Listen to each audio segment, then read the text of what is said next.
Samahan nyo kami ngayon magkuha ng pako. Pako sa Bicol. Hindi ko alam kung ano sa Tagalog. Ayan ang isang kasama naman. Hi, welcome ka naman dyan sa vlog natin, baby girl. Baby girl. Hello ka naman. So, ayun na nga guys, napag-alaman ko nga na ang pako ay may iba't ibang uri at iba't ibang tawag. Ito ay ang tagabas, ilecho o kaliskis ahas. Sa English naman ay fern o vegetable fern. Yan ba ang pako? Tingin mo sa camera. Ayan ang pako. Yun yung uri ng tagabas o pako na kinakain natin dito sa Pilipinas. Kasi merong uri ng pako o tagabas na hindi pwedeng kainin. Baka may ahas. Wala. Yung tagabas pala guys na hindi kinakain ay ginagamit pala ng iba sa pag-ayos ng bulaklak sa kasalan o iba pang pagdiriwang. Yung ganyan ata guys, oh. Meron kasi ibang klase para siyang damo daw siya. Hindi siya kinakain. Ganito. Hindi daw yung pako. Look alike lang sila. Yung ka-look-alike guys na sinasabi ko, yun ata yung uri ng tagabas na hindi kinakain.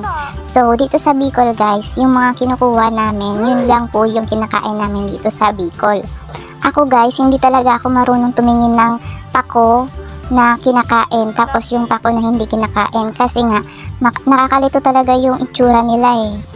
Halos magkaparehas sila. Tapos yung mga bata is mas marunong pa kaysa sa akin tumingin, kaya kasama nga namin sila maghanap ng pako.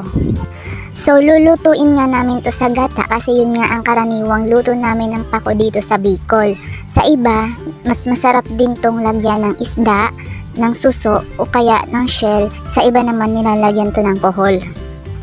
At saka guys, ang pako ay ginagawa ding salad. At syempre, pwede din to sa mga nagda-diet guys. So, dito nga muna tayo sa pangunguha ng pako. Tara. May agyan dyan?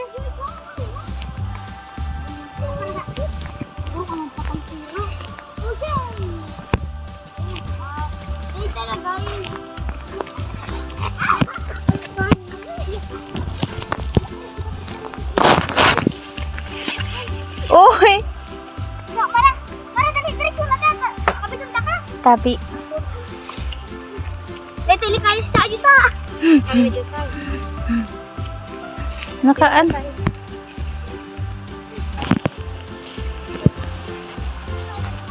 Nagpal na ako. Ching.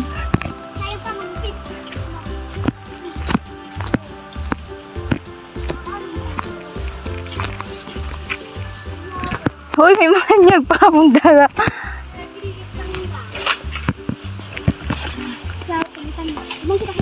Tabi.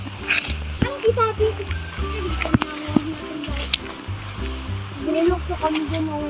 Ay ka! Nakulong din ng mga tundal ko ni Joy. Hindi mo kasi...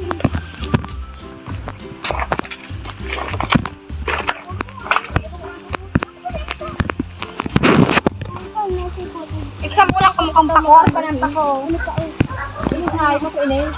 Yo, pakuhan. Ako di ako... Aro kalitang ang tabang pa ko. Aro kalitaw. Niya. Ay, ako.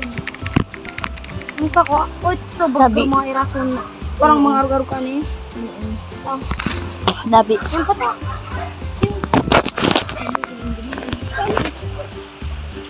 Ito na nga guys, sa mga hindi kumakain ng pako at sa mga hindi nakakaalam, ang pako ay napakamasustansya. Unang-una, mayaman siya sa fiber. Ang fiber guys ay perfect sa healthy diet, lalo na sa mga gusto magbawas ng timbang, may diabetes, at may problema sa puso. Pero hindi nakasama dun yung problema sa pag-ibig syempre. Tapos, meron din siya guys, calcium. Ang calcium ay mineral na nakakatulong sa ating buto at ngipin para tumibay. At ito daw yung mineral na normal na nating nakukuha sa pag-inom ng gatas. So kung may naririnig kayo sa mga matatanda na ang pako daw ay nakakatangkad, ay kasi nga guys, meron siyang calcium. Yung calcium guys ay nakakatulong sa ating mga buto. Yon.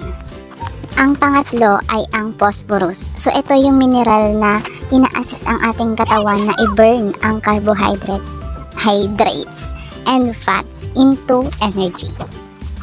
Ang pang-apat ay ang iron. So ano ba ang iron, guys? So iron is a critical for distributing oxygen in the body through our blood. Of course, iron is also helpful for people who easily get woozy and weak due to iron deficiency.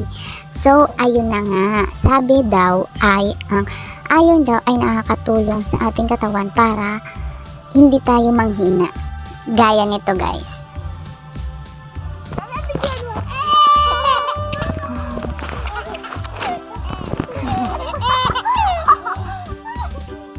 At hindi lang yan, so meron din daw tong thiamine or vitamin B na mas kilala natin. So ito yung tumutulong sa ating nervous system na mas maging smooth yung kanyang operation. So yan lang naman yung mga sustansya na binibigay sa atin ng pako. So sa mga hindi kumakain or sa mga ayaw kumain ng pako, ano pang hinihintay nyo? Hanap na kayo ng pako dyan sa mga tabi ng sapa or ilog. So, kuha na kayo ng, ay kumain na kayo, guys, kasi masarap talaga yan, guys. So, yan po lahat ng mga research ko about sa pako, and kung may mali po or kulang, so itama nyo na lang, guys. And yan po pala yung mga nakuha namin na pako, and nakakuha din kami ng dahon ng kangkong. So, yan lang, guys, for today's video. So, thank you! Bye-bye!